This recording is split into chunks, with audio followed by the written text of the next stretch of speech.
First, let's understand how you punish a soul. What do you do to hurt a soul?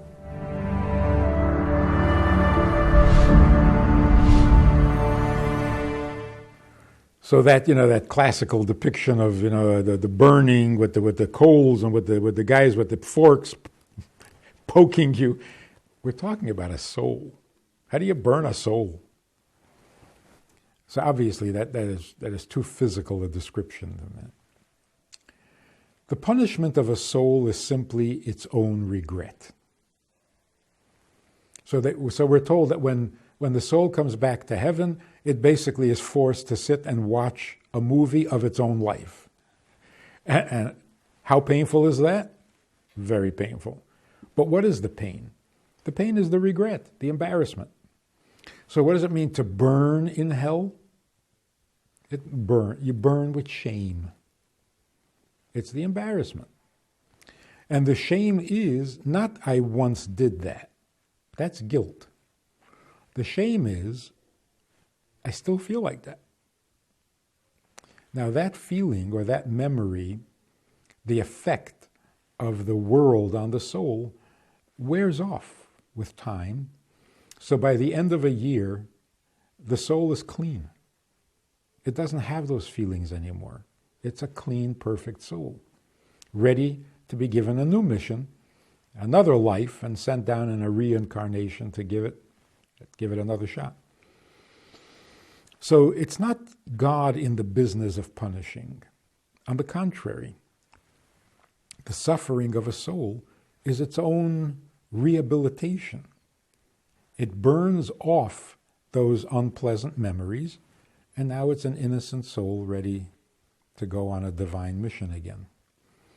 So heaven and hell, we often say, well, you go up to heaven and you go down to hell. Heaven is not up and hell is not down. You have two souls sitting next to each other. One is in heaven, one is in hell. Because one of them is comfortable being a soul and the other one is still getting back to being a soul by burning off those memories of undesirable things. So God is not in the business of punishing. On the contrary. With punishment, any punishment in Torah means cleansing, purifying, restoring, undoing the damage. Like the kid who's running barefoot and the father says, you'll get a splinter. He says, I'm not afraid. He says, it might get infected. Oh, I'm not afraid. He said, it'll become gangrene. It doesn't scare me. Anyway, it happens. And so they rush him to the hospital and the doctor comes with these sharp, cold tools and it hurts. But he saves the leg.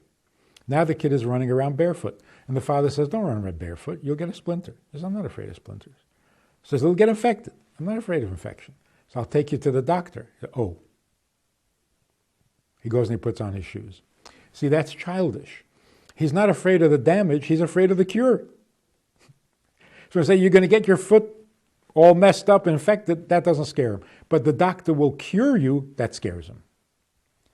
When the Torah tells us that there's a cure, maybe a painful one, an embarrassing one, but it's a cure. So you're intimidated by the cure? You shouldn't be. You should be intimidated by the damage. So don't do the sin, not because you'll get punished. Punishment is the repair. Don't do the sin because you don't want to need to be repaired. So when God tells us that this is the punishment for this sin, this is punishment for that sin, that's not meant to be the motivation. He's not telling you to behave yourself to avoid punishment.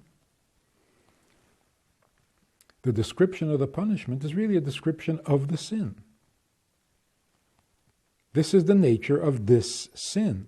How hard will it be to remove a stain from a cotton shirt? How hard will it be to remove a stain from a silk shirt? One needs cold water, one needs hot water. But that's not why you shouldn't do it. It's just telling you what it is you're doing.